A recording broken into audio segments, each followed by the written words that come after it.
యేసు ప్రభు నామములో మీ అందరికీ నా యొక్క శుభములు. ఈ అవకాశం ఇచ్చిన సత్యం సార్ గారికి మా హృదయపూర్వక వందనాలు.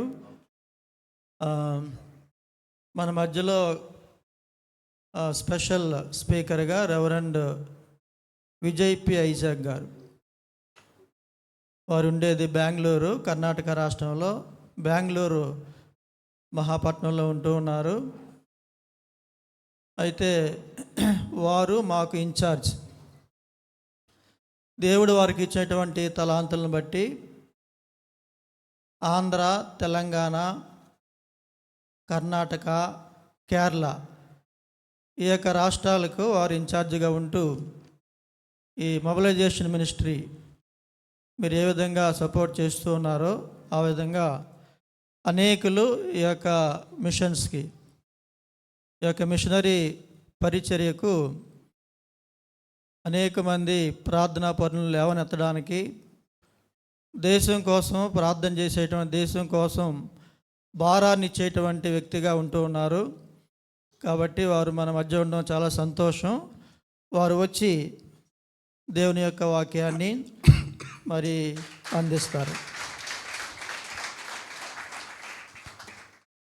Praise the Lord. దేవునికి స్తోత్రం. What a joy it is to be in God's presence this morning.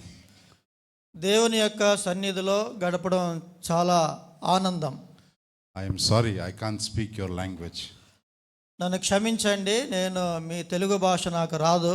If I speak in my language, you will not understand. నా భాషలో మాట్లాడితే మీకు అర్థం కాదు. So I am going to speak in a language which is not yours nor mine.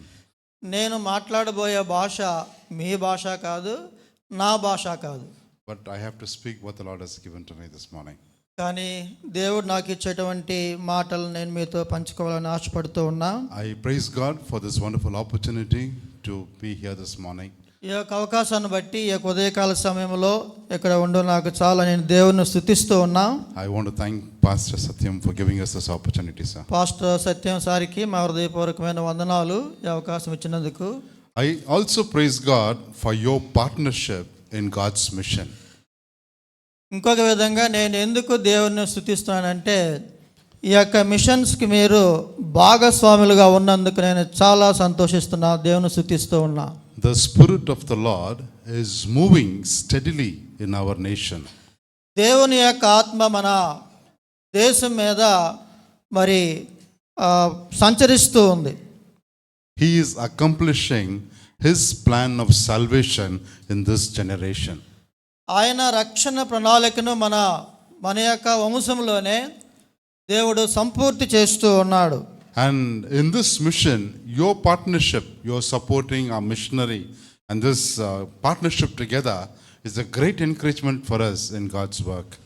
ఈ యొక్క మిషన్లో, ఈ యొక్క సంస్థలో మీ యొక్క సహకారము, సహాయము మాకు చాలా ప్రోత్సాహకరంగా ఉందని నేను చెప్తూ ఉన్నా. There is a story told in Africa. ఆఫ్రికాలో ఒక కథ ఉంది. There's a little girl who got lost in the forest. ఒక చిన్న బాలిక అరణ్యంలో తప్పిపోయింది. There the grass is all so tall, so while she was playing, she got lost in the grass. అదేవిధంగా ఆఫ్రికా ఖండం కాబట్టి గడ్డి ఎక్కువగా ఉంది. గడ్డి ఎక్కువగా ఉండే కారణం వలన మరి కనబడదు, కాబట్టి వెతికినా సరే కనబడదు, అందుకని ఆమె ఎక్కడో తప్పిపోయింది. So her parents and the whole village got together and they were searching for this girl for almost all the night.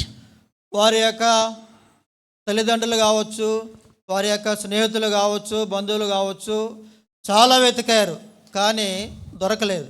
But they came back disappointed. వారు నిరుత్సాహంతో వెనక్కి తిరిగారు. But they decided to go the next morning again in search of this girl. అదేవిధంగా వారు నిరుత్సాహ పడలేదు, కానీ మళ్ళా రెండవ రోజు మళ్ళా వెతకడానికి వారు బయటికి వెళ్ళారు. And as they were about to leave, the village man, headman came and said, "Please stop. All of you stand in a straight line." వారు వెళ్ళబోతూ ఉంటుండగా ఆ బాలికను వెతకడానికి ఆ యొక్క గ్రామ పెద్ద వచ్చి మీరందరూ కూడా నిలబడండి అని చెప్పారు. Then he said, "All of us hold hands together." మీరందరూ నిలబడండి, అదేవిధంగా మీరు ఒకరి చేయి ఒకరు పట్టుకోండి అని చెప్పారు. And then holding hands together, he said, let us now go search for the girl. ఆ విధంగా అందరూ చేయి కలిపి పట్టుకొని ఒకేసారి ఆ బాలికను వెతకడానికి మనం ముందుకు వెళ్దామన్నారు. Within a short time, they found this girl. చాలా తక్కువ సమయంలో మరి ఆ యొక్క బాలికను వారు కనుగొన్నారు. Holding hands, they found this girl. చేతులు పట్టుకోవడం వల్ల వారు ఆ బాలికను కనుగొనడం జరిగింది. But sadly, the girl died. కానీ విచారకరమైన విషయం ఏంటంటే ఆ బాలిక చనిపోయింది. So the mother is crying. తల్లి ఏడుస్తూ ఉంది. She's saying, if at all ఆమె తల్లి ఏం చెప్పిందంటే, ఒకవేళ we had held our hands yesterday, ఒకవేళ నిన్నే గనక మనం చేతులు పట్టుకొని ఉన్నట్లయితే today my daughter would not have died. ఈ దినము నా కూతురి చనిపోయేది కాదు, నిన్నే దొరికేది. If at all we had held our hands together, my daughter would not have died. ఒకవేళ మనం అందరం చేతులు కలిపి ఉంటే నిన్నే నా యొక్క కుమార్తె చనిపోయేది కాదు. Every day, hundreds and thousands of people are perishing without knowing Jesus. ప్రతిరోజు వేల మంది, వందల మంది, వేల మంది ప్రభువును తెలుసుకోకుండా చనిపోతూ ఉన్నారు. You, church, holding hands with FMPB, in this partnership, we are able to rescue people who are dying. మీరు ఒక సంఘముగా చేతులు కలిపి మాకు సహాయం చేస్తున్నారు కాబట్టి ఈ యొక్క రక్షణ ప్రణాళికలో మేము ముందుకు వెళ్ళగలుగుతూ ఉన్నాం. We praise God for the great work that He is doing in our land. దేవునికి మన యొక్క భారతదేశంలో దేవుడు చేసేటువంటి కార్యాన్ని బట్టి దేవుని స్తుతిస్తూ ఉన్నాం. More than 12,335 people have come to know Jesus. ఇంతవరకు FMPB పరిచర్య ద్వారా 12,300 మంది దేవుణ్ణి అంగీకరించారు. This year alone. Hallelujah. This year alone. ఈ సంవత్సరం మాత్రమే, మొత్తం కాదు, ఈ సంవత్సరం మాత్రమే 12,300 మంది కొత్తగా ప్రభువును మన దేశంలో అంగీకరించారు. No, behind this number, it is your prayers that matter to us. ఈ 12,300 మంది రక్షణకు కారణం ఏంటంటే దీని వెనుక మీ యొక్క ప్రార్థన సహకారం ఉందని చెప్పడంలో నేను చాలా అతిశయిస్తూ ఉన్నా. Jesus shed His blood so that people will be saved. దేవుని యొక్క కోరిక ఏంటంటే ఈ యొక్క భారతదేశంలో అనేకులు రక్షణ పొందాలని దేవుని యొక్క కోరిక. So you holding hands with FMBB, we are so grateful to God for you. So మీరు చేతులు కలపడం వల్ల మేము చాలా దేవునికి కృతజ్ఞులుగా ఉన్నాం. Very briefly this morning, I just wanted to take you through the book of Acts. ఈ ఉదయకాల సమయంలో అపోస్తల కార్యం గ్రంథం గుండా నేను వెళ్దాం అనుకుంటున్నాను. దాని గురించి నేను అపోస్తల కార్యముల గ్రంథంలో నుండి నేను వాక్యాన్ని చెప్పాలని ఆశపడుతూ ఉన్నా. Now you understand, Luke and Acts were written by Dr. Luke himself. లూకా రాసిన సువార్త, అపోస్తల కార్యములు రెండు రాసింది డాక్టర్ అయిన లూకా. In Luke chapter 24, the last verse, లూకా సువార్త 24వ అధ్యాయము చివరి వచనం 50, 51, 52. 51, 52, 53. Can we read? వారిని లూకా 24, 51, 52, 53. వారిని ఆశీర్వదించుచుండగా ఆయన వారిలో నుండి ప్రత్యేకింపబడి ప్రలోకమునకు ఆరోహణుడాయెను. వారు ఆయనకు నమస్కారం చేసి మహా ఆనందముతో యెరూషలేమునకు తిరిగి వెళ్ళి ఎడతెగక దేవాలయంలో ఉండి దేవుని స్తోత్రము చేయుచుండిరి. Amen. 52 says, then they worshipped him and returned to Jerusalem with great joy. 52లో చెప్తా ఉంది, వారు ఆయనకు నమస్కారం చేసి మహా ఆనందముతో యెరూషలేమునకు తిరిగి వెళ్ళిరి. When we come here to worship, we need to have this kind of an attitude where our hearts are filled with joy. మనము దేవుణ్ణి ఆరాధించడానికి ఈ స్థలానికి వచ్చాం కాబట్టి ఈ విధమైన అభిప్రాయాన్ని మనం కలిగి ఉండాలి. The following verse says, and they stayed continually at the temple praising God. ఇంకా ఆ వాక్యం చెప్తా ఉంది, ఎడతెగక దేవాలయంలో ఉండి దేవుని స్తోత్రము చేయుచుండిరి. Okay, now one question. Why were they happy or why were they so joyful? ఒక ప్రశ్న, ఎందుకు వారంతా సంతోషంగా ఉన్నారు?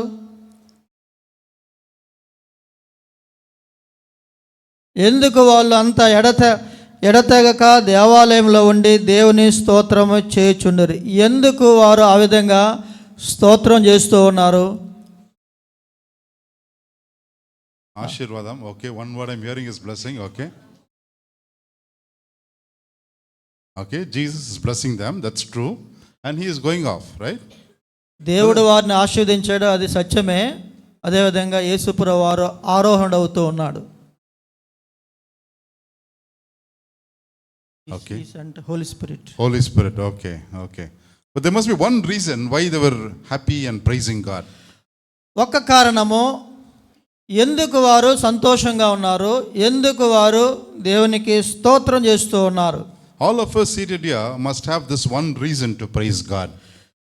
మనం కూర్చున్న మనమందరం దేవుణ్ణి స్తుతించడానికి ఒకే ఒక కారణం ఉండాలి. You know what?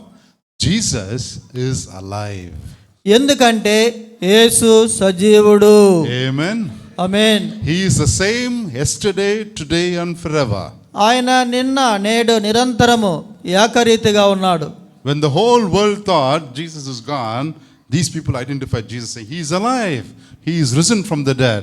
He is amongst us. ప్రపంచమంతా లోకమంతా చెప్పుకుంటూ ఉంది, ఆయన చనిపోయాడు, ఆయన వెళ్ళిపోయాడు, ఇక లేరు అనుకున్న సమయంలో దేవుని యొక్క శిష్యులు, దేవుని యొక్క బిడ్డలు ఆలయంలో ఉండి దేవుణ్ణి స్తుతిస్తూ ఉన్నారు. Apart from what God is, we need to be grateful for who he is, because he is not dead, he is alive. ఇదే కాకుండా మనం అర్థం చేసుకోవాల్సిన విషయం ఏంటంటే ఆయన చనిపోలేదు, ఆయన సజీవుడు. Now, having that background, Luke is continuing to write the book of Acts.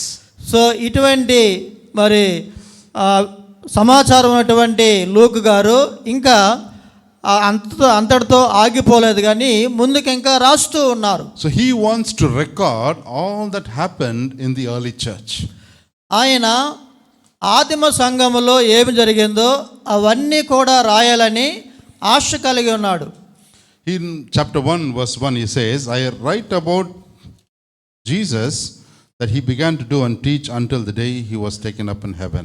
అపోస్తల కార్య గ్రంథంలో ఏమని రాస్తున్నారంటే మరి అపోస్తల కార్యములో 1వ అధ్యాయం 1వ వాక్యం ఏంటంటే, యేసు తాను ఏర్పరచుకున్న అపోస్తలకు పరిశుద్ధాత్మ ద్వారా ఆజ్ఞాపించిన తర్వాత ఆయన పరమునకు చేర్చుకొనబడిన దినం వరకు ఆయన చేయుటకును బోధించుటకును ఆరంభించిన వాటినన్నిటిని గూర్చి నా మొదటి గ్రంథమును రచించితిని. So he says, if you read the book of Acts, you would understand that this book of Acts is not only Acts of Apostle, but it is the Acts of the Holy Spirit.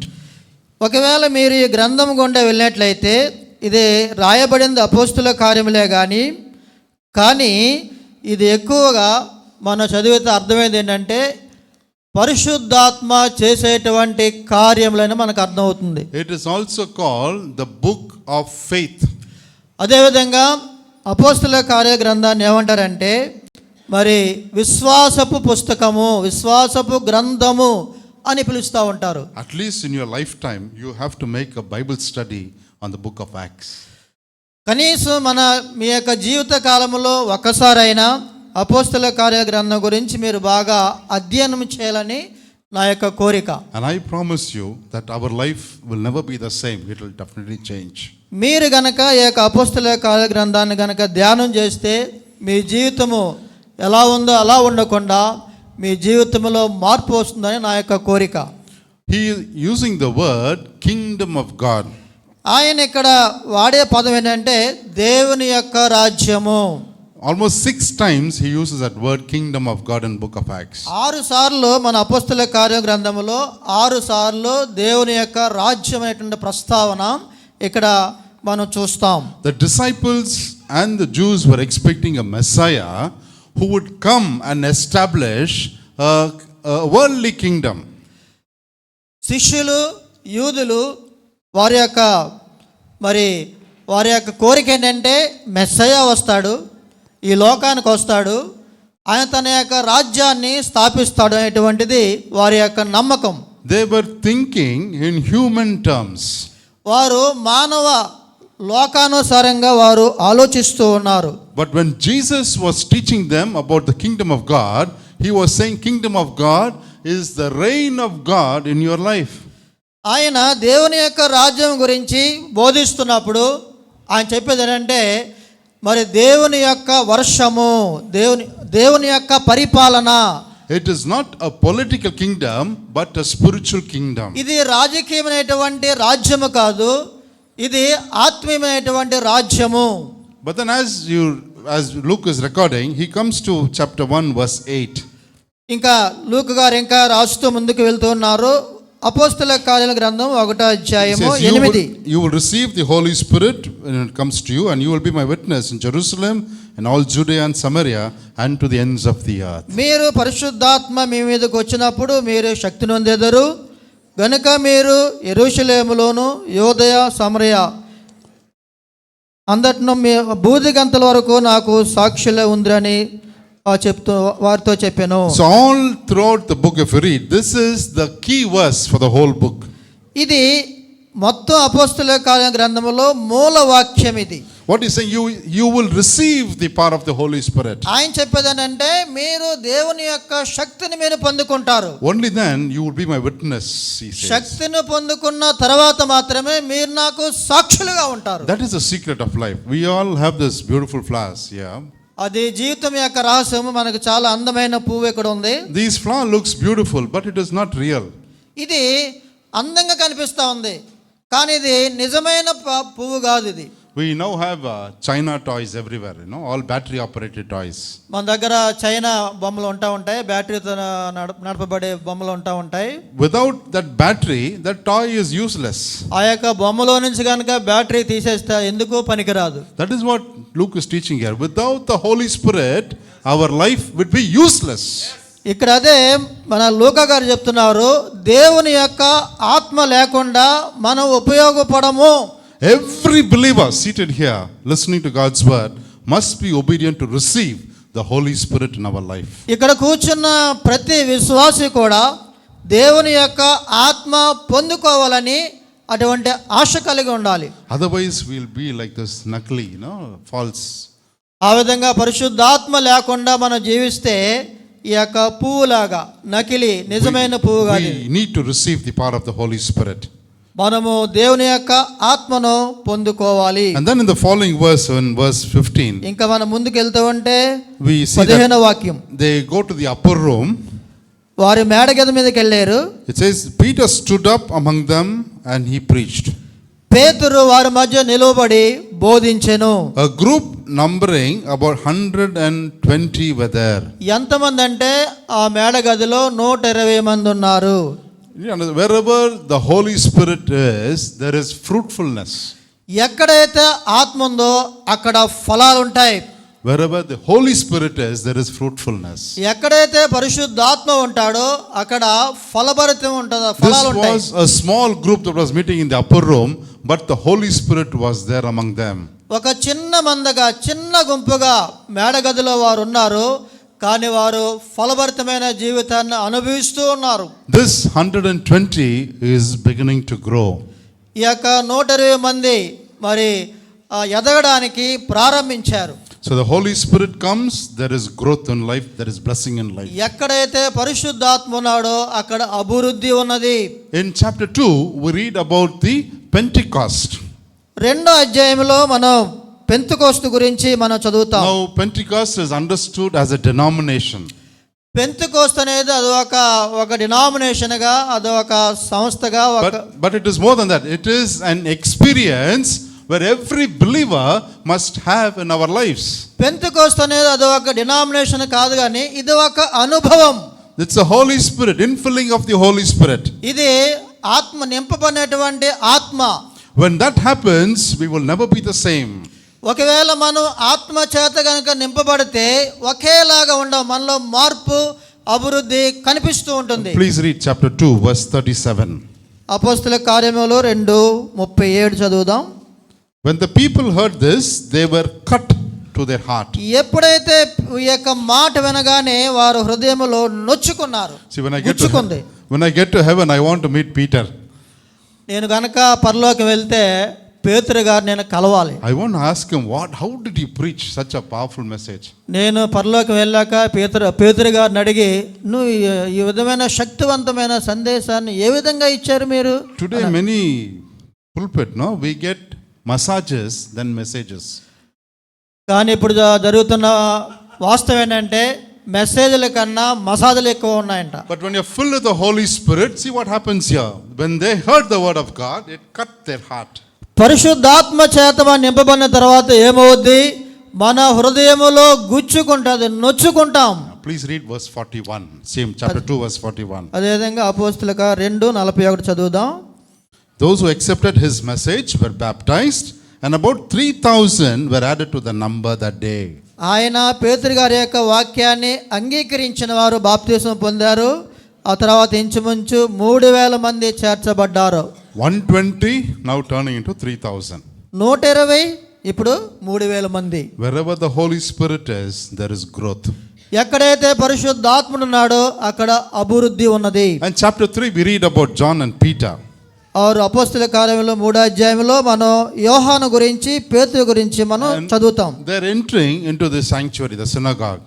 ఆ యొక్క ఆలయంలోనికి వారు ప్రవేశిస్తూ ఉన్నారు. It's interesting, no? When Jesus is asking Peter and the disciples to pray with him for 1 hour, these fellows were sleeping. Gethsemane తోటలో యేసుప్రభువు వారు అడిగారు, ఒక గడియన నా కోసం మీరు ప్రార్థన చేయలేరంటే వారు నిద్రపోతూ ఉన్నారు. But after the Holy Spirit comes in the life, the whole lifestyle of Peter is changing.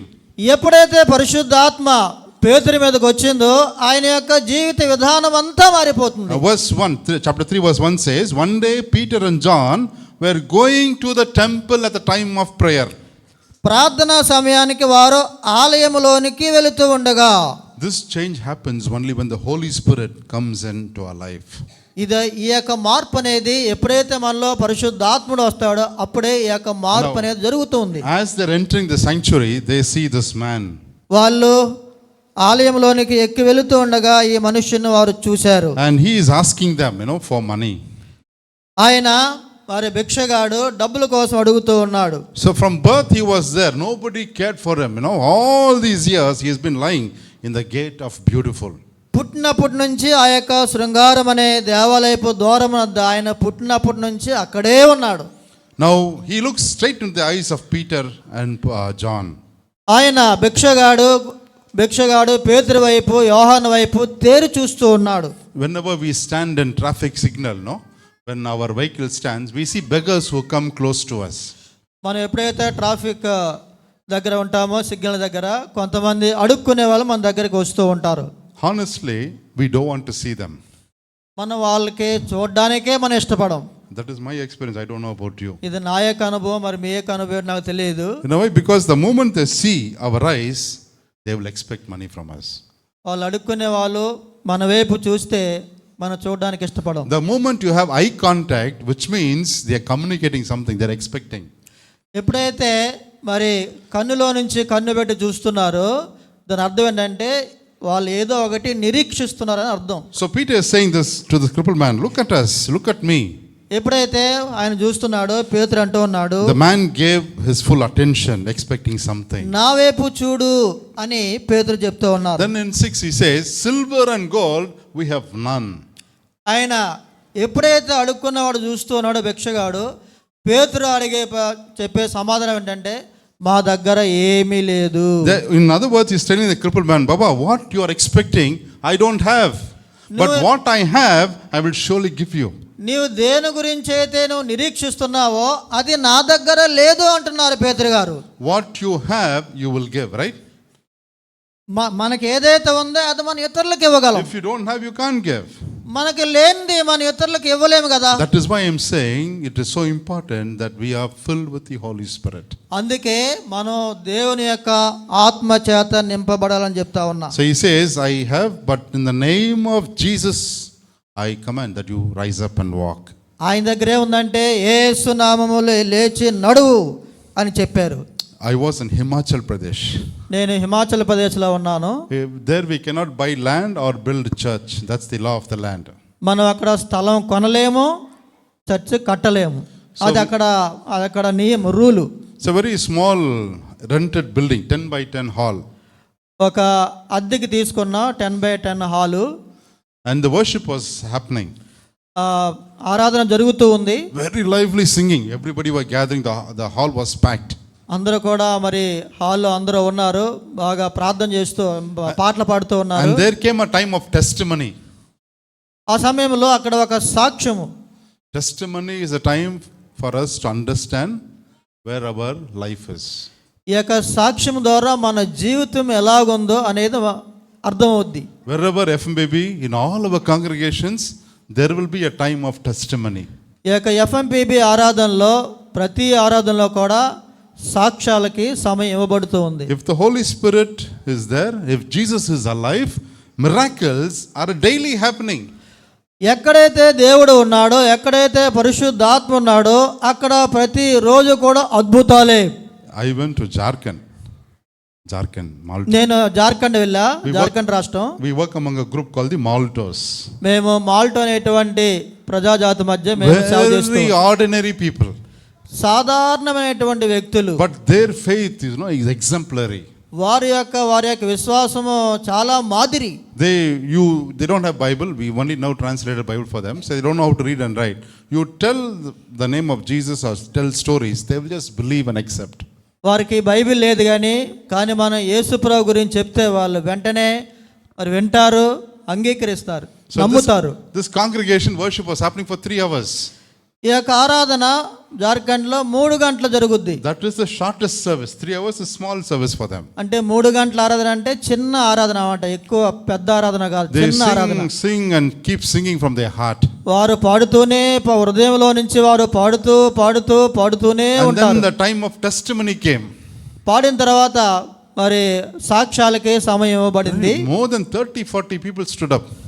దగ్గర 30-40 మంది కన్నా ఎక్కువ మంది వాళ్ళు నిలబడ్డారు. So the missionary pastor was saying, please కూర్చోండి, no time, please sit down. Missionary గారు అన్నారు, మీరు అంతమంది సాక్ష్యం చెప్పడానికి సమయం లేదు, కూర్చోండి అంటున్నారు. Anybody who has got something very important to say, only for them there is time, otherwise there is no time today. ముఖ్యమైన సాక్ష్యం ఉంటేనే తప్ప అందరూ కూర్చోండి అని అంటూ ఉన్నారు. This man stood up. అందువల్ల ఒక ఆయన నిలబడ్డాడు. He said, I was dead, today I am alive. ఆయన ఒక మాట చెప్పాడు, నేను చనిపోయాను కానీ నేను బ్రతికి ఉన్నాను. Have you heard of such testimony? మీరు ఎప్పుడైనటువంటి సాక్ష్యాన్ని విన్నారా? It is happening in our mission fields. ఇది మిషన్ ఫీల్డ్స్ లో జరుగుతూ ఉంది. It is true, this man was dead for 6 hours. ఇది నిజము, ఆయన 6 గంటలు చనిపోయిన స్థితిలో ఉన్నాడు. They were about to bury the body. వాళ్ళు దహనం చేయడానికి వాళ్ళు సిద్ధంగా ఉన్నారు.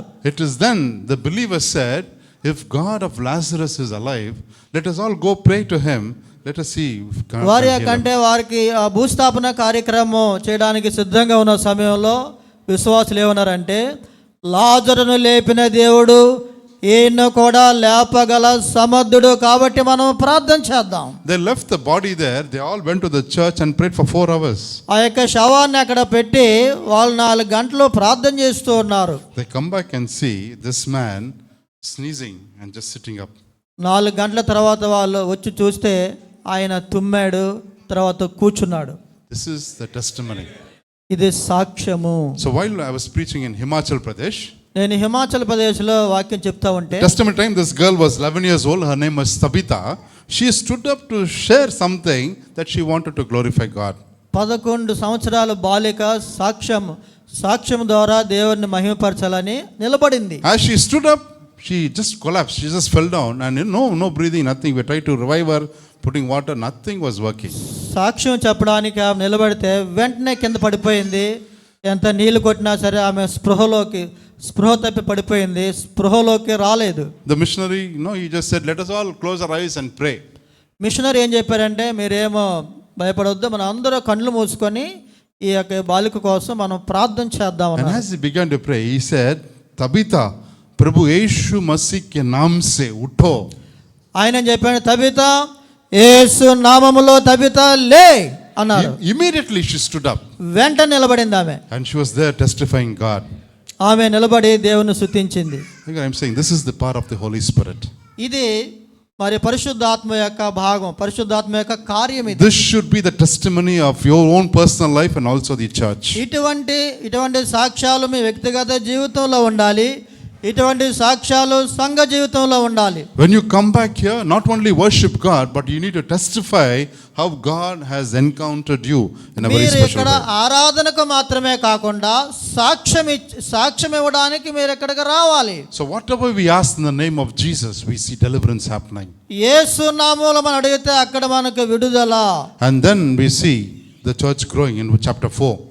4వ అధ్యాయంలో మరి సంఘము ఎదుగుతా ఉంది. Chapter 4 verse 4. 4వ అధ్యాయం అపోస్తల కార్యం 4లో, But many who heard the message believed, and the number of men grew to 5,000. వాక్యం వినిన వారిలో అనేకులు నమ్మిరి.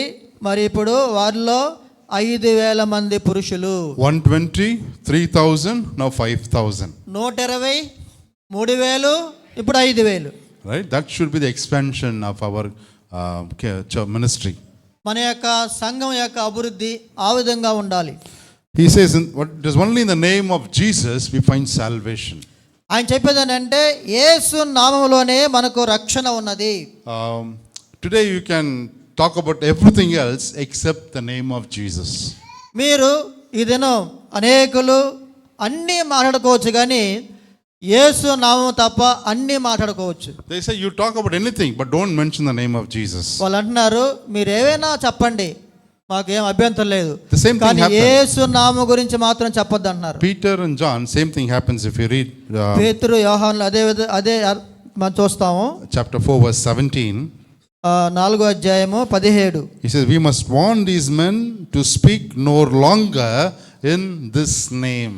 ఈ నామములో మీరు ఈ నామాన్ని ఉచ్చరించకూడదని వారిని మనము బెదిరించాలి. This name Jesus is no ordinary name.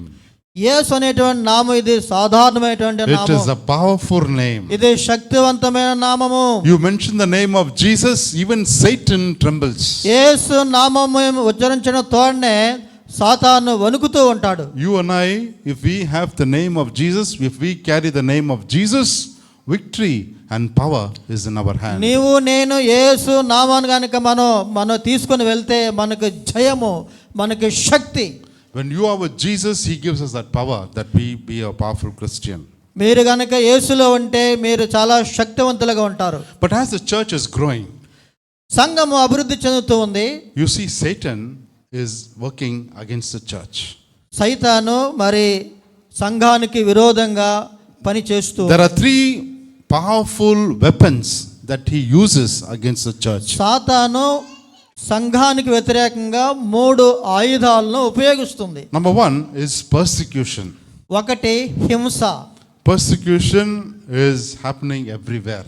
ఈ దినాల్లో హింస అనేది అన్ని చోట్ల జరుగుతూ ఉంది. Today, even as we worship here in our own country, Uttar Pradesh, in Ghatampur, 35 churches are locked. You cannot worship. ఉత్తరప్రదేశ్లో హింస జరగడం వల్ల 35 సంఘాలు మూతపడ్డాయి. You have the freedom, I have the freedom to worship, but there's no freedom. ఇక్కడైతే మనకి స్వాతంత్రం ఉంది, మనం ఆరాధిస్తున్నాము, అక్కడ స్వాతంత్రం లేదు. Last year there were only about 500 registered cases on persecution. గత సంవత్సరంలో 500 కేసులు రిజిస్టర్ అయ్యాయి. But now it is threefold. ఇప్పుడు 3 అంతలు ఎక్కువైంది. So persecution will increase, it will not decrease.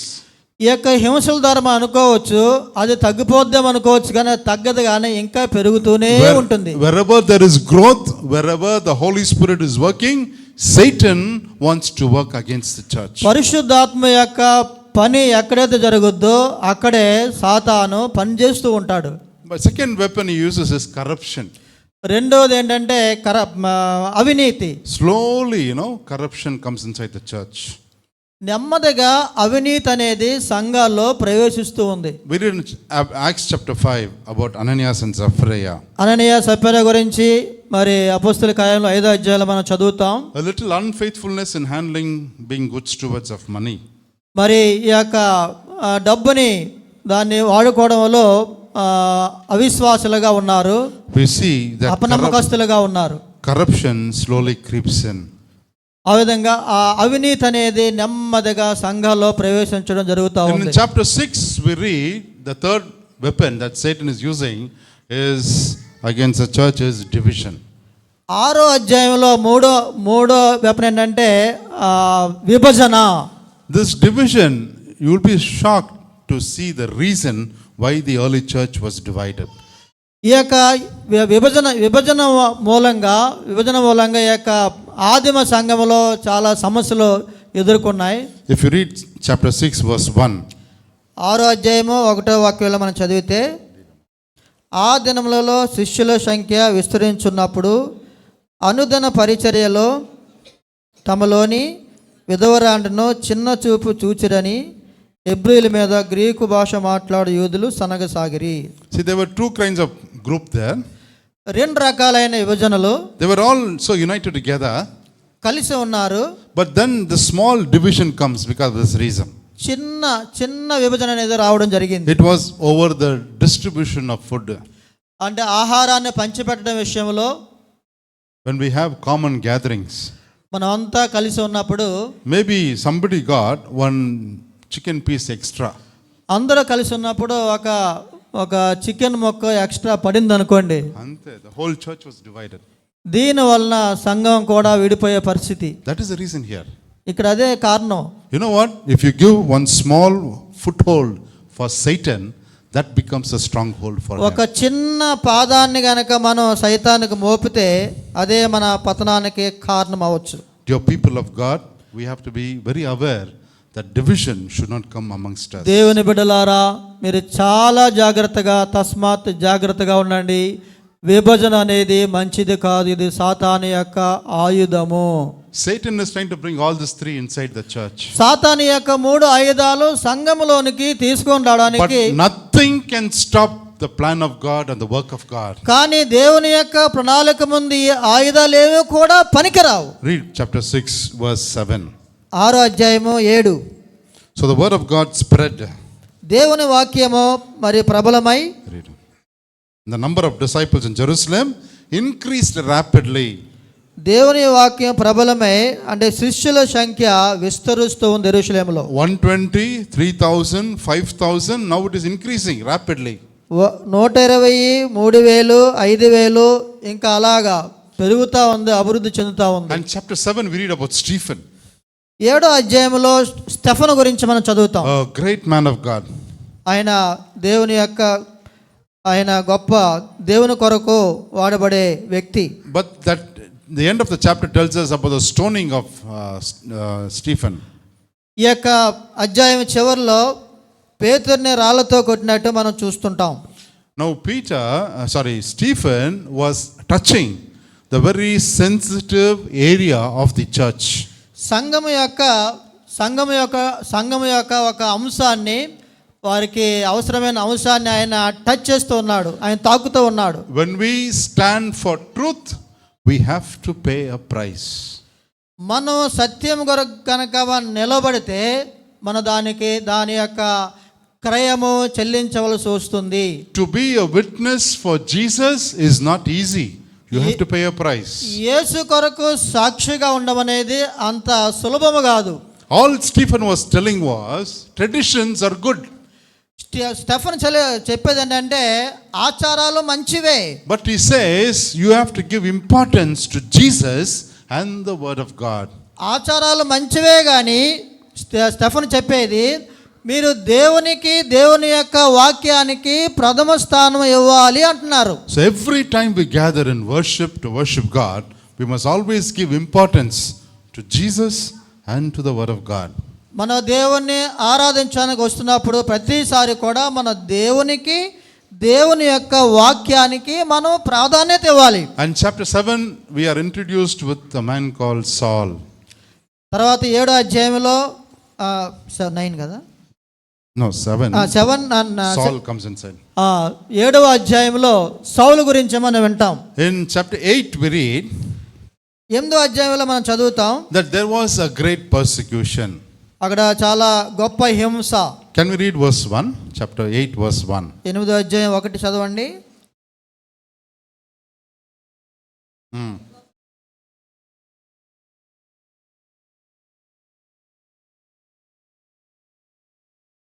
Goppa Himsaya, great persecution. గొప్ప హింస. Very sad. Now the church is growing, multiplying, numbers are coming in, but Satan is, dividing the church and a great persecution comes out. సంఘం ఎదుగుతా ఉంది అన్ని విధాల, కానీ సాతానుడు హింస తీసుకుని వస్తూ ఉన్నాడు. You need to underline these two verses in your Bible. ఈ యొక్క 2 లైన్లు మీ బైబిల్లో అండర్లైన్ చేసుకోవాలి. Acts chapter 1 verse 8 and Acts chapter 8 verse 1. అపోస్తుల కార్యములు 1:8, అపోస్తుల కార్యములు 8:1 మీరు అందరూ మీ బైబిల్లో అండర్లైన్ చేసుకోవాలి. Because both these verses are very correlated for us as Christians. రెండు వచనాలు మన క్రైస్తవులకి మరి సంబంధించినవిగా ఉన్నాయి.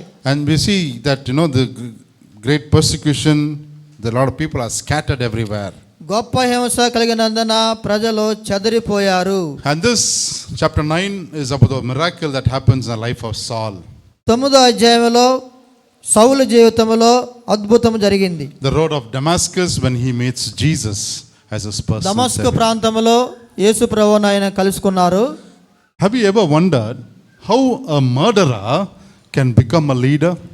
మీరు ఎప్పుడైనా ఆశ్చర్యపోయారా, హత్య చేసే వ్యక్తి నాయకుడిగా అవగలడా? How a persecutor can become a proclaimer of Jesus? హింసించే వ్యక్తి యేసు గురించి చెప్పే బోధకుడుగా మారగలరా? How a woman who is in prostitution can become a woman of faith? వ్యభిచారం స్త్రీ ఒక విశ్వాసిగా మారడానికి ఇది అద్భుతం కాదా? How a tax collector can become a disciple of Jesus? ఒక సుంకరి యేసు శిష్యుడిగా మారడం ఒక అద్భుతం కాదా? The greatest miracle in human history is transformation. మన చరిత్రలో గొప్ప విషయం ఏంటంటే రూపాంతరం అనేది మన చరిత్రలో గొప్ప విషయం. That is the miracle that can happen to your life and in my life. ఆ యొక్క అద్భుతం మీ జీవితంలో నా జీవితంలో దేవుడు జరిగిస్తూ That ఉన్నాడు. experience on the road of Damascus must be real in your life and in my life. ఈ యొక్క దమస్కు అనుభవం అనేది పౌలు జీవితంలో కాదు, అది నా జీవితంలో అటువంటి అనుభవాన్ని మనము కలిగి ఉండాలి. Unless Jesus intervenes and involves in your life and my life, there is no meaning, there is no purpose, there is no blessing, there is no identity. నీ జీవితంలో నా జీవితంలో దేవుని యొక్క ఇన్వాల్వ్మెంట్, దేవుని యొక్క అనుభవం మనలో లేకపోతే మన జీవితానికి అర్థం లేదు, మన జీవితంలో ఆశీర్వాదం లేదు, మన జీవితంలో ఏ ఉద్దేశం కూడా ఉండదు. God in his time he chooses Saul to become Paul. దేవుడు తన యొక్క సమయంలో సౌలుని ఆయన ఏర్పాటు చేసుకున్నాడు. And everything changes upside down in his life. వెంటనే తలకిందులైంది, మార్పు వచ్చింది. Dear brothers and sisters, if you are waiting for a miracle in your life, it is in the name of Jesus you can have blessings.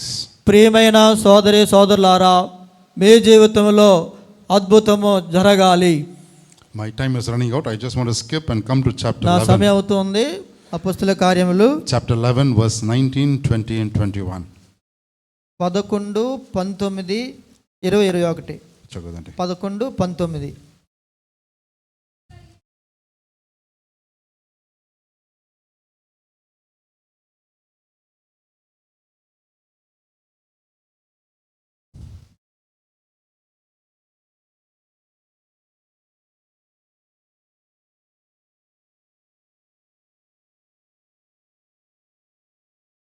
హస్తము వారికి తోడై ఉండెను గనుక నమ్మిన వారు అనేకులు ప్రభువును బట్టి తిరిగిరి.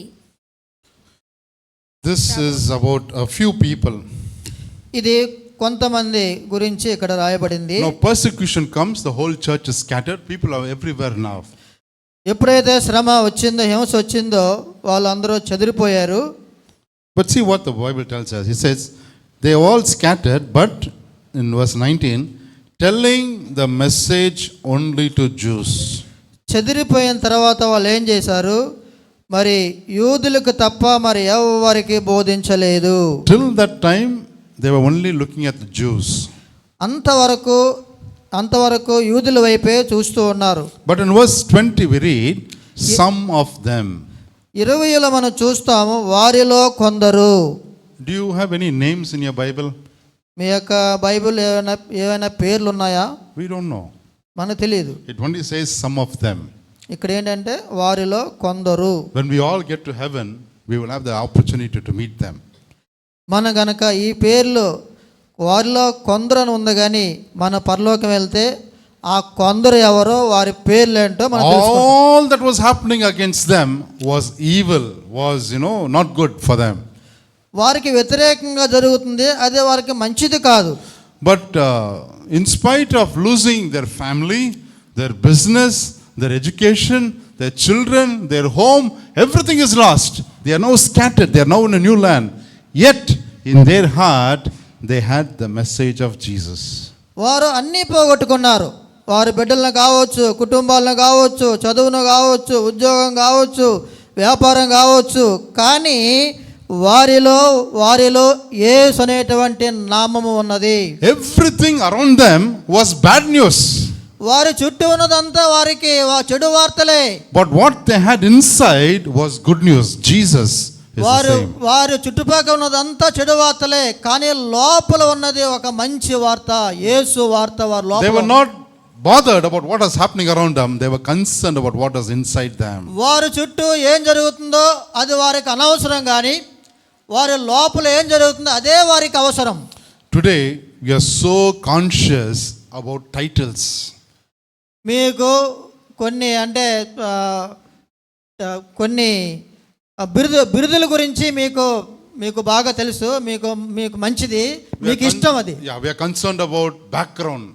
మన యొక్క బ్యాక్గ్రౌండ్ గురించి మనం ఆలోచిస్తూ ఉంటాం. We have so many things to talk about ourselves. మన గురించి మనం చాలా ఆలోచిస్తూ ఉంటాం, మాట్లాడుకుంటూ ఉంటాం. But here Bible doesn't talk anything about these men. It says only some of them.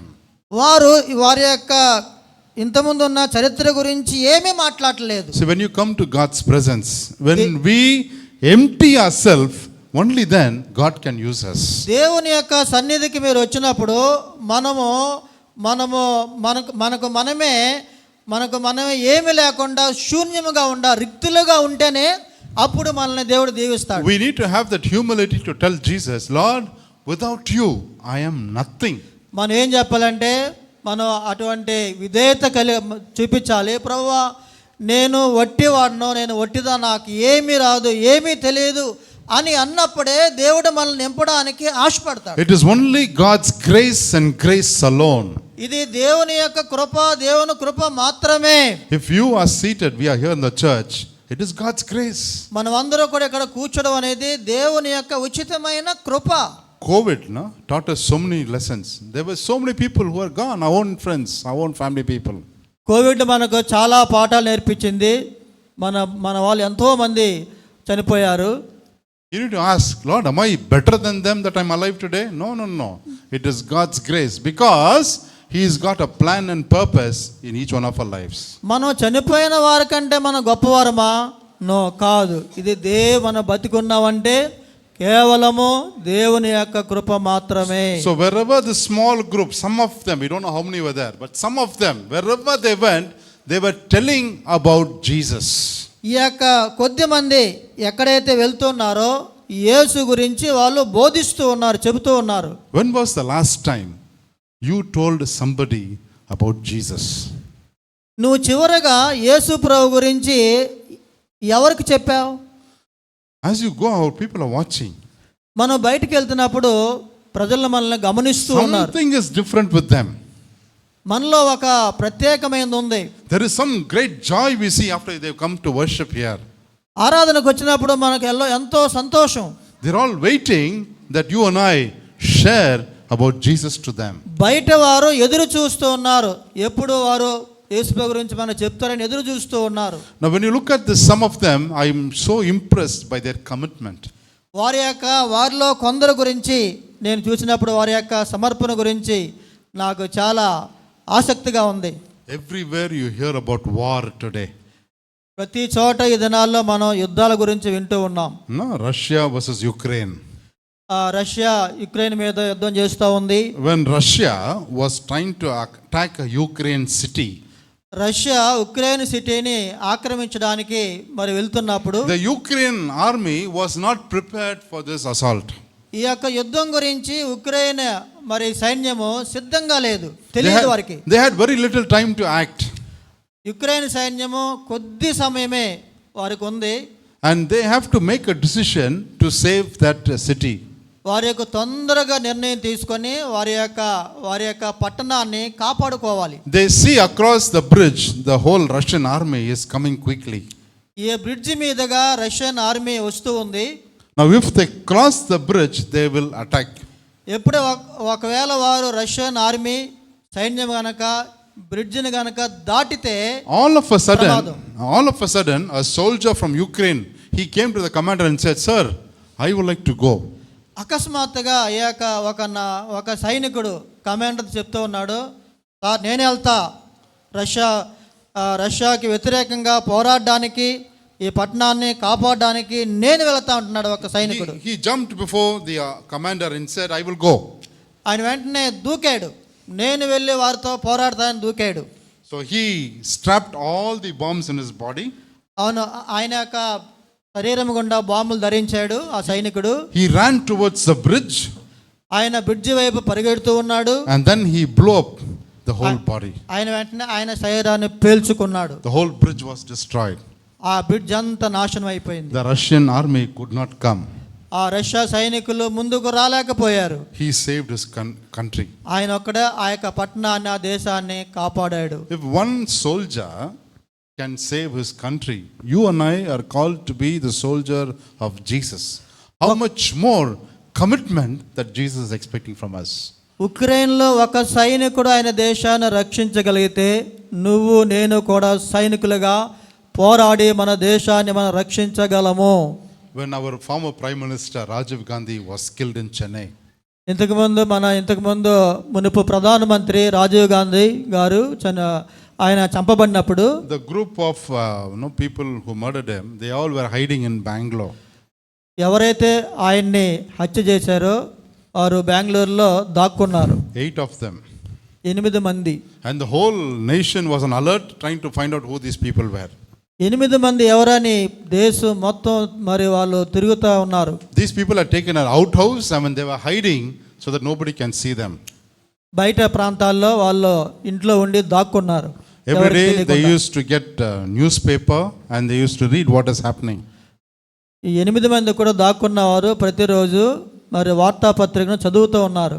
They will open the door, they will not show the whole face, only one hand will come, collect the food and the milk. అంటే మనిషి మొత్తం బయటికి వెళ్ళరు, వారి కోసం ఒక ఆహారం అక్కడ సిద్ధపరచబడి ఉంటుంది, ఒక చెయ్యి మాత్రం బయటికి తీస్తారు, వారి కోసం సిద్ధపరిచినటువంటి ఆహారాన్ని తీసుకుంటారు. Nobody knew what was happening inside. లోపల ఏం జరుగుతుందో బయట ప్రపంచానికి ఏమీ తెలియదు. So one day what happened, that way there was a truck filled with grass.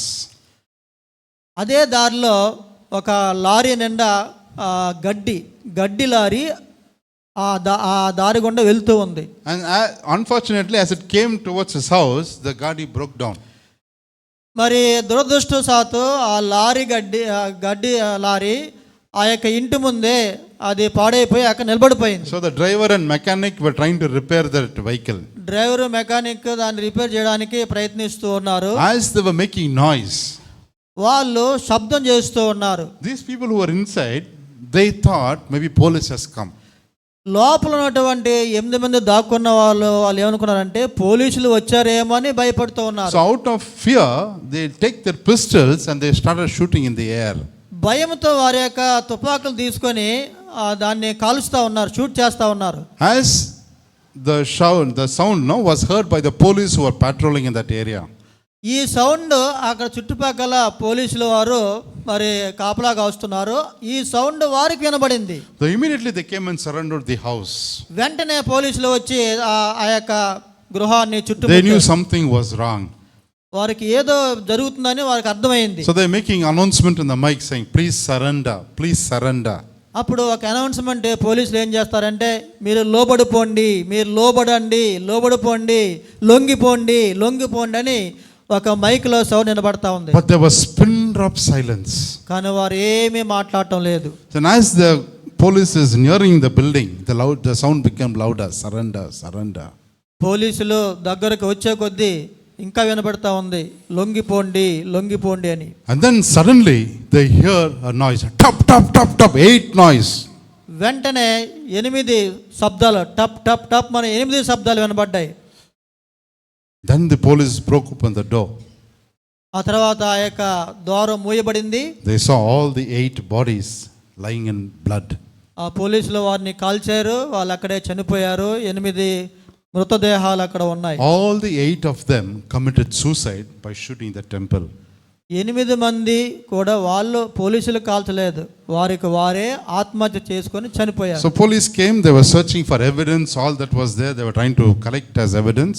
అంటే వారికి ఏమైనా రుజువులు ఉంటాయని వెతుకుతూ ఉన్నారు. And they found a piece of paper.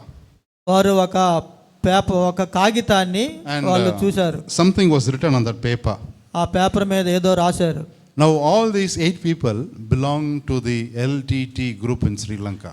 ఆ 8 మంది కూడా LTT గ్రూప్కి చెందిన వారని దాంట్లో రాయబడింది. So they were belonging to a terrorist group. So వాళ్ళు టెర్రరిస్ట్ గ్రూప్ చెందినటువంటి వారు. And the note that they written was to their leader.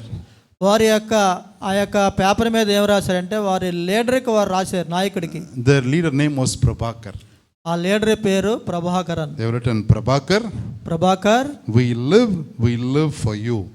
Prabhakar, మేము నీ కొరకు జీవించాము, We నీ కొరకే జీవించాము. We die for you. మేము చనిపోతున్నాము, మేము నీ కొరకు జీవించాము, కానీ నీ కొరకే మేము చనిపోతున్నాము. Prabhakar, we live for you. We die for you. Prabhakar, మేము నీ కోసం జీవించాము, కానీ నీ కోసం మేము చనిపోతున్నాము. That was the commitment of to a leader, a terrorist group. For them, they were writing this. ఈ నాయకుడి యొక్క జీవితం ఎలా ఉండాలి? That was the commitment of the disciples of this terrorist group. అది ఆ యొక్క టెర్రరిస్ట్ గ్రూప్ యొక్క శిష్యుల యొక్క సమర్పణ. అది You and I as disciples of Jesus, నీవు నేను దేవుని యొక్క శిష్యులం. what is the level of our commitment?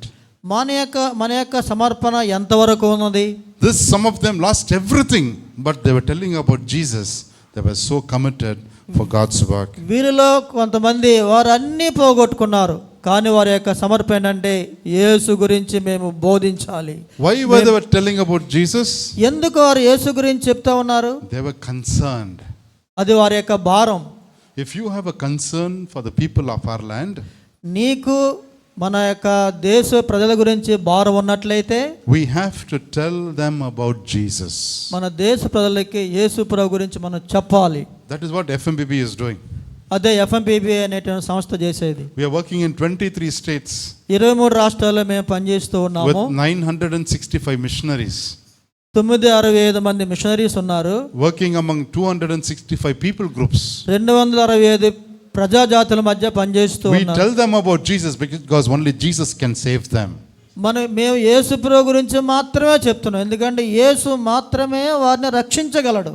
And this is good news that you and I have to carry. ఈ యొక్క సుసమాచారాన్ని నీవు నేను చెప్పగలం. If you have the good news, you will never be silent. ఒకవేళ నీకు గనక అటువంటి సుసమాచారం ఉన్నట్లయితే నువ్వు చెప్పకుండా ఉండలేవు. Many are waiting to hear this good news. ఎంతో మంది ఈ యొక్క సువార్తని వినడానికి సిద్ధంగా ఉన్నారు. It is Jesus who can save them. యేసు మాత్రమే వారిని రక్షించగలడు. It is Jesus who can transform them. యేసు మాత్రమే వారి జీవితాల్ని రూపాంతరం చెందించగలడు. We have to carry the name of Jesus to the people where we are. మనం యేసు నామాన్ని మనం మోసుకొని వెళ్ళేవారిలాగా ఉండాలి. It is not only sending missionaries, but you are missionaries in your own place. మనం ఈ యొక్క సంఘం మిషనరీస్ని పంపించే సంఘమే కాకుండా మీరే మీ యొక్క స్థలంలో machineries. There must be a great revival in Vijayawada. విజయవాడలో ఒక ఉద్యమం రావాలి. And that must happen. Start from your church. ఇది ఈ సంఘం నుంచే ప్రారంభం అవ్వాలి. This church is no ordinary people. You are ఈ very సంఘం అనేది special. ఒక సాధారణమైన సంఘం కాదు. But when you have the infilling of the Holy Spirit will multiply. దేవుని యొక్క ఆత్మ మీలో ఉంటే అది అభివృద్ధి చెందుతూ ఉంటుంది. And the whole city of Vijayawada needs to know that Jesus is the Savior. Vijayawada పట్టణంలో ఉన్న ప్రతి ఒక్కరూ తెలుసుకోవాలి, యేసే నిజమైన దేవుడు, యేసే రక్షకుడని తెలుసుకోవాలి. We need to ask God what is the purpose in our lives. మన దేవుని అడగాలి, ప్రభువా నా పట్ల నీ ఉద్దేశం ఏమై ఉన్నది? In verse 21 it says, the Lord's hand was with them. 21లో మరి దేవుని యొక్క హస్తం వారికి తోడుగా ఉన్నది. A great number of people believed and turned to the Lord. ఎక్కువ మంది దేవుణ్ణి నమ్మారు, వారు ప్రభు తట్టు తిరిగారు. If God's hand is upon us, దేవుని యొక్క హస్తం మన మీద ఉన్నట్లయితే there has to be growth. అక్కడ అభివృద్ధి ఉంటుంది. This Adoniram Judson was a missionary to China. Adoniram Judson అనేటువంటి వ్యక్తి మిషనరీ, చైనాకి మిషనరీగా వెళ్ళారు. Burma. బర్మా మిషనరీగా వెళ్ళారు. And at the age of 25 years, he committed his life to go as missionary. 25 సంవత్సరాల వయసులో ఆయన మిషనరీగా వెళ్ళాలని తన జీవితాన్ని సమర్పించుకున్నారు. And for 40 years, he was working among a people group called the Karens. Gains అనేటువంటి కేరన్ అనే ప్రజా గుంపు మధ్య 40 సంవత్సరాలు నిర్విరామంగా పనిచేశారు. So after his work, the whole community changed. 40 సంవత్సరాలు నిర్విరామంగా పనిచేసిన తర్వాత ఆ యొక్క సమాజం అంతా మారిపోయింది. Now deep in his heart, he had a passion to reach other people groups. అప్పుడు ఆ ప్రజాజాతి ఏమనుకుందంటే, ఇంకొక మనలాంటి వాళ్ళు దేవుని నమ్మకుండా ఇంకా చాలామంది ఉన్నారు, వారి కోసము మనము పని చేయాలని వారు ఆశపడ్డారు. So he was praying to start a new mission field in a people group called the Karens. కేకన్స్, ఈ యొక్క బర్మా మిషనరీ కేకన్స్ అనేటువంటి ప్రజాజాతి గురించి ఆయన ప్రార్థన చేస్తూ ఉన్నారు. So during that time, among the Karen, there was a big famine. ఆ కేరన్లో చాలా అంటే కరువు సంభవించింది. Very severe famine. They had nothing to eat because a plague had attacked that place. తినడానికి ఏమీ లేదు, భయంకరమైన కరువు. ప్లేగ్ వ్యాధి వారికి సోకింది. Because of rats, rat ate up everything. ఎలుకల వలన ఆ వ్యాధి సోకింది. Nothing was left for them to eat. తినడానికి ఏమీ లేదు. People were dying because of food, no food. ఆహారం కొరత వల్ల, ఆహారం లేక చాలా మంది చనిపోతూ ఉన్నారు. The situation was so bad that even they had to catch these rats and eat for themselves. పరిస్థితి ఎంత దారుణం అంటే ఆ యొక్క ఎలుకలను కూడా చంపి తినేవారు. So it was severe poverty that the church was going through. పేదరికం అనేది ఆ సంఘంలో భయంకరంగా తాండవించింది. So one day as this missionary was praying in the church, ఒకరోజు మిషనరీ గారు ఆ సంఘంలో ప్రార్థన చేస్తూ ఉన్నప్పుడు he sees a elder from the Karen community. He is walking towards him. ఈయన ఏ యొక్క ప్రజాజాతి గురించి ప్రార్థన చేస్తున్నారు సంఘంలో, ఆ యొక్క జాతి నాయకుడు సంఘంలో చర్చి లోపలికి వచ్చాడు. He comes with his hand folded. ఈ విధంగా తన చేతిని ఈ విధంగా ముడుచుకొని వస్తూ ఉన్నాడు. He gives to the missionary and says, "Sir, I understand that you want to start a new mission field among the Karen community." ఆయన ఈ విధంగా వచ్చి, సార్ మీరు కేకన్ అనేటువంటి ప్రజాజాతి మధ్య ఒక సంఘాన్ని సేవను ప్రారంభించాలని అనుకుంటూ ఉన్నారు. This is from our church. We want to give this offering. ఇక ఈ యొక్క కానుక మా సంఘం నుంచి మీకు ఇస్తున్నామని చెప్పి వచ్చారు. So as the missionary opened his hand, he received this money. ఆ మిషనరీ ఆ యొక్క డబ్బుని ఆయన స్వీకరించారు. He was crying. He said, "No, you need this money. You are dying without food. You need this money. Keep it for yourself." Missionary అంటున్నారు, మీకే ఆహారం లేకుండా చనిపోతూ ఉన్నారు, మీరేంటి నాకు మరి కానుకిస్తున్నారని మిషనరీ అడిగారు. But see what that elder said. ఆయన సంఘ పెద్ద ఏమన్నాడు తెలుసా? He said, "Sir, we can live eating rats." మేము ఎలుకలు తిని కూడా మేము బ్రతకగలము. But those Karens cannot live without knowing Jesus. కానీ కేకన్స్ అనేవాళ్ళు వారికి యేసు లేకుండా వారు జీవించలేరు. We can live eating rats. మేము ఎలుకలు తిని బ్రతకగలము. But they cannot live without knowing Jesus. యేసు లేకుండా వారు జీవించలేరు. 140 crores of people in our land. 140 కోట్ల మంది మన భారతదేశంలో ఉన్నారు. Only 2% Christians. ఓన్లీ 2% మాత్రమే క్రైస్తవులు. You know what the meaning is? అర్థం ఏంటి తెలుసా? 2% inside the church, 80% are outside. అంటే 2% సంఘం లోపల ఉన్నారు, తర్వాత మిగతా శాతం అంతా బయట ఉన్నారు. They all need to know about Jesus. వాళ్ళందరూ కూడా బయట ఉన్న సంఘానికి బయట ఉన్న వారందరూ కూడా యేసుని ఎరగాలి. How can we keep quiet? They need to know Jesus, because only knowing Jesus, మనం మౌనంగా ఎలా ఉండగలం? వారు యేసు లేక నశించిపోతూ they ఉన్నారు. can have salvation and eternal life. వారికి రక్షణ అవసరం. The church multiplied 120, 3,000, 5,000, multitude and great number. 120, 3,000, 5,000 ఇంకా విస్తరిస్తూ ఉన్నారు. It is my prayer that this church must multiply. ఇది నా యొక్క ప్రార్థన, ఈ సంఘం విస్తరించబడాలి. It is not only in the hands of the pastor, it is in your hands. ఇది only pastor గారే చేయాలనే సేవ అని అనుకోవచ్చు. Sometimes we think it's the job of the pastor to do. No. ఇది పాస్టర్ బాధ్యత అనుకోవచ్చు. ఇది అందరి బాధ్యత. Everybody seated here must carry the name of Jesus. ఇక్కడ కూర్చున్న ప్రతి ఒక్కరూ యేసు నామాన్ని మోసుకొని వెళ్ళాలి. You have to be a witness by telling the good news of Jesus to people. సువార్త చెప్పడం ద్వారా మీరు సాక్షులుగా ఉండాలి. You need to bring them here. మీరు వెలుపట ఉన్న వారిని సాక్ష్యం చెప్పి మీరు లోపల తీసుకొని రావాలి. Pastor's role is to equip and teach. Pastor యొక్క బాధ్యత ఏంటంటే వాళ్ళకి బోధించడం, వాళ్ళని బలపరచడం. Just like the early church that multiplied, our church must also multiply. ఆదిమ సంఘం ఏ విధంగా విస్తరించిందో మన సంఘం కూడా విస్తరించబడాలి. The only secret is you need to have the infilling of the Holy Spirit. దీనికి రహస్యం ఏంటంటే పరిశుద్ధాత్మ యొక్క అనుభవాన్ని మనం కలిగి ఉండాలి. Missionaries are ordinary people in the hands of an extraordinary God. Missionary అనేది ఒక సాధారణమైన వ్యక్తి, కానీ అసాధారణమైన దేవుని యొక్క చేతిలో వారు ఉన్నారు. All that I've been sharing, all that the Lord is doing is only in the name of Jesus.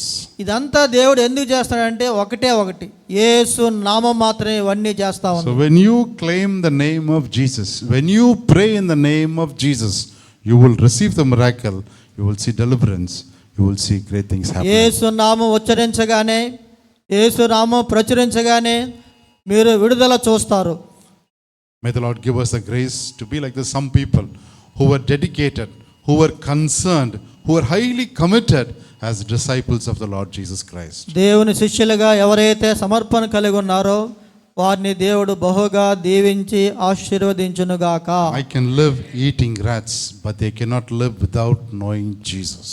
మనము ఎలుకలు తిని బ్రతకగలము, వారైతే యేసు లేకుండా వారు బ్రతకలేరు. We have a responsibility to tell about Jesus. మనకు ఒక బాధ్యత ఉన్నది యేసు గురించి చెప్పడానికి. May the Lord give us the grace to walk in His ways. దేవుడు మనల్ని ఆయన యొక్క మార్గాలు తెరిచి మనల్ని దీవించునుగాక. ఆమేన్.